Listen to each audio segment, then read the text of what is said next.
আসসালামু আলাইকুম রহমতুল্লাহ। দেশ ও প্রবাসে দূরে ও কাছে সম্মানিত দর্শক ও শ্রোতা মণ্ডলী, জানাচ্ছি আপনাদেরকে আন্তরিক অভিনন্দন এবং মোবারকবাদ। আমরা ধারাবাহিকভাবে কিয়ামতের আলামত সম্পর্কে গুরুত্বপূর্ণ কিছু কথা আলোচনা করেছিলাম। আজকে আমরা কিয়ামতের আরও বেশ কিছু আলামত নিয়ে কথা বলতে চাই। সম্মানিত দর্শক ও শ্রোতা মণ্ডলী, আমরা দুটি পর্বে 12টি বিষয় নিয়ে কথা বলেছিলাম। আমরা এক নজরে সেই 12টি বিষয় একটু জেনে নিই, তারপরে বাকি বিষয়ে আলোচনার দিকে ফিরে যাব ইনশাআল্লাহ। কিয়ামতের অন্যতম আলামত হচ্ছে আমাদের প্রিয় নবী মুহাম্মদ সাল্লাল্লাহু আলাইহি ওয়াসাল্লামের পৃথিবীতে আগমন। 2 নম্বর হচ্ছে আমাদের রসুল মুহাম্মদ সাল্লাল্লাহু আলাইহি ওয়াসাল্লাম ওফাত বা পরলোক গমন। 3 নম্বর হচ্ছে চন্দ্র দ্বিখণ্ডিতকরণ। 4 নম্বর হচ্ছে সাহাবীদের মৃত্যু বা তাদের যুগের অবসান। 5 নম্বর বাইতুল মাকদিস জেরুজালেমের বিজয়। 6 নম্বর ভেড়ার মরক, যার ফলে একসাথে বহু ভেড়া মৃত্যুবরণ করে, সেই রকম মহামারীতে মানুষের প্রাণহানি। 7 নম্বর সকল প্রকার ফেতনার বিস্তৃতি। 8 নম্বর স্যাটেলাইট চ্যানেলের বিস্তৃতি। 9 নম্বর সিফিন যুদ্ধ সম্পর্কে রাসূলুল্লাহ সাল্লাল্লাহু আলাইহি ওয়াসাল্লামের ভবিষ্যৎবাণী। 10 নম্বর খারিজি সম্প্রদায়ের আবির্ভাব। 11 নম্বর ভণ্ড মিথ্যা নবুয়তের দাবিদার। 12 নম্বর নিরাপত্তা ও সমৃদ্ধির প্রসার। এতটুকু বিষয় নিয়ে আমরা গত দুটি পর্বে কথা বলেছিলাম। আজকে আমরা কিয়ামতের আলামত 13 নম্বর থেকে আলোচনা করতে চাই, হেজাজে আগুন ছড়িয়ে পড়া। তার মানে হলো আজকে ইসলামের কথাগুলো যারা বলে, ইসলামের পক্ষে যারা থাকে, সত্যের পথে যারা থাকে, তাদেরকে মাজলুম অবস্থায় তাদেরকে পরিণত হতে হয়েছে। ইহুদি খ্রিস্টানরা তাদের আগুনগুলো বিভিন্ন জায়গাতে প্রজ্বলিত করে মুসলমানদের উপর নির্যাতনের স্টিম রুলার তারা চালিয়ে দিয়েছে। তার মানে হলো মুসলিমদেরকে নিধন করার জন্য তারা ব্যস্ত হয়ে গেছে। এই বিষয়গুলো আমাদেরকে মনে রাখতে হবে। তুর্কিদের সাথে মুসলমানদের যুদ্ধ হবে। বিশেষ করে তুর্কি একটি সম্প্রদায়। আজকে যেমন আমরা বিশেষ করে তুরস্কের একটা কথা আমরা জেনে থাকি। দেখেন গোটা দুনিয়াতে তুরস্কের যিনি প্রেসিডেন্ট, তিনি এরদোয়ান, গোটা মুসলিমদের জন্য গুরুত্বপূর্ণ ভূমিকা তিনি পালন করেন। কয়েকদিন আগে কিন্তু তিনি ইসরায়েলদের বিরুদ্ধে কঠিন হুঙ্কার দিয়েছেন এবং তিনি বলেছেন, প্রয়োজন যদি হয় তুর্কি বিমান ইসরায়েলের ভূখণ্ডে আঘাত করবে। এভাবেই যদি সৌদি আরব বলতো, ইন্দোনেশিয়া বলতো, মালয়েশিয়া বলতো, কাতার বলতো, আরব আমিরাত বলতো, তাহলে আজকে মুসলমানদের এই দুর্দিন আসতো না। দুঃখজনক হলেও সত্য। গত 2 দিন আগে দেখলাম ফিলিস্তিনে আক্রমণ করে ইসরায়েলের হানাদার বাহিনীরা এমনভাবে নির্যাতন করেছে, বোম্বিং করে মানুষগুলোকে ধুলোয় মিশিয়ে দিয়েছে।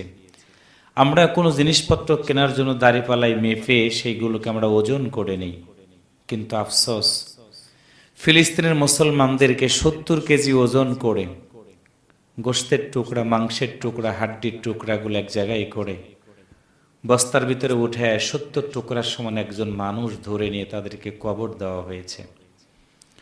এই যে জালিমের বিভীষিকাময় অত্যাচার, গোটা পৃথিবী আজকে কেন যেন নীরব হয়ে গেছে। কেউ দেখে না, মুসলমানদের আর্তনাদ কেউ শোনে না। এই জন্য আমাদেরকে বুঝতে হবে এটা নিঃসন্দেহে কিয়ামতের আলামত চলে আসছে। চাবুক ধারা আঘাতকারী জালিম ব্যক্তিবর্গের আবির্ভাব।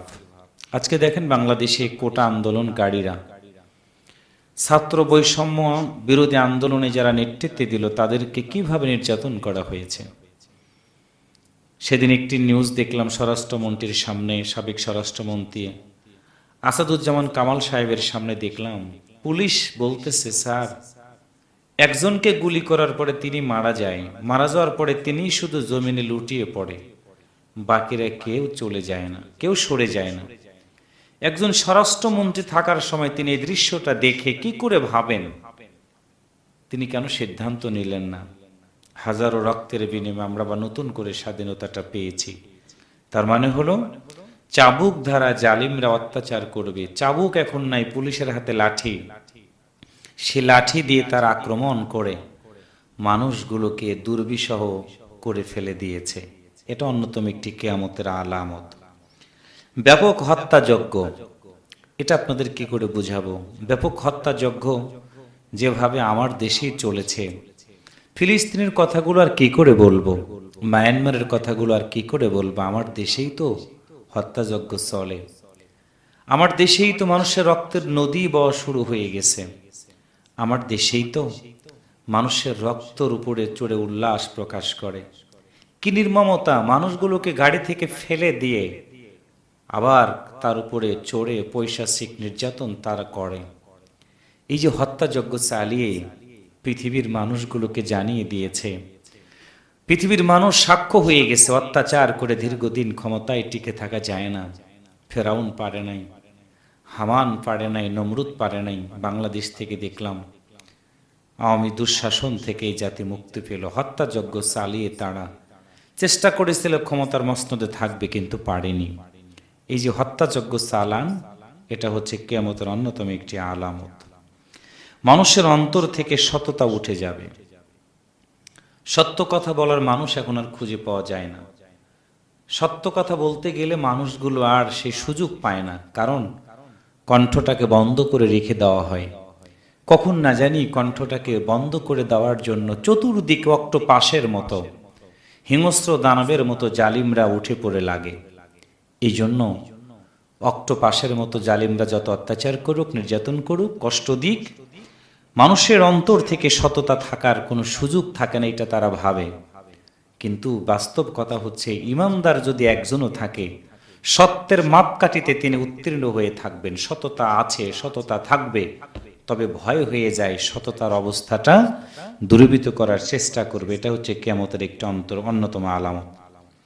পূর্ববর্তী জাতিসমূহের পদাঙ্ক অনুসরণ করা। বাবা কি করেছে, দাদা কি করেছে, নানা কি করেছে, এই পূর্ববর্তীর কথাগুলো অনুসরণ করে মানুষদের সাথে ধোঁকা দেওয়া, প্রতারণা করা, এই কাজগুলো হচ্ছে কিয়ামতের অন্যতম একটি আলামত। দাসী নারীর গর্ভে তার মনিবের জন্ম। আজকে দেখেন জেনা ব্যভিচারের সময় অত্যন্ত কাছাকাছি হয়ে গেছে। যে কোনো মানুষের সাথেই জেনা ব্যভিচারে লিপ্ত হয়ে যাচ্ছে। এই যে দাসীর ঘরে মনিবের জন্ম, যে বাড়িতে দাসী রাখা হলো, সেই বাড়ির সাথেই মেলামেশা করার কারণে সন্তান হয়ে গেলে সেই তো একদিন মালিক হয়, ওই বাড়ির মালিক হয়, কর্তা হয়ে যায়। সুতরাং এই বিষয়গুলো আমাদেরকে মাথায় রাখতে হবে। 20 নম্বর হচ্ছে বস্ত্র পরিধান করে উলঙ্গভাবে নারীর চলাফেরা। আমাদের এই দেশেই দেখি, টাকায় দেখি, মানুষ পোশাক পরে, মেয়েরা যে পোশাক পরে ছেলেরাও সেই পোশাক পরে, ছেলেরা যেই পোশাক পরে মেয়েরাও একই পোশাক পরে।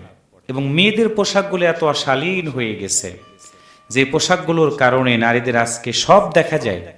পাতলা কাপড় পরতে পরতে তাদের ইজ্জত আবরু সব দেখা যায়, কিন্তু এরপরেও তারা সেদিকে খেয়াল করে না। আধুনিকতার কারণে তারা ভাবে নিজেরা মডার্ন হয়ে গেছে, কিন্তু এই আধুনিকতাটাই হচ্ছে কিয়ামতের অন্যতম আলামত। আজকে যে কয়টি বিষয় নিয়ে কথা বললাম, আমরা চিন্তা রাখবো, চেষ্টা করব কিয়ামতের আলামতগুলোকে স্মরণ করে আমাদের জীবন চালানোর জন্য।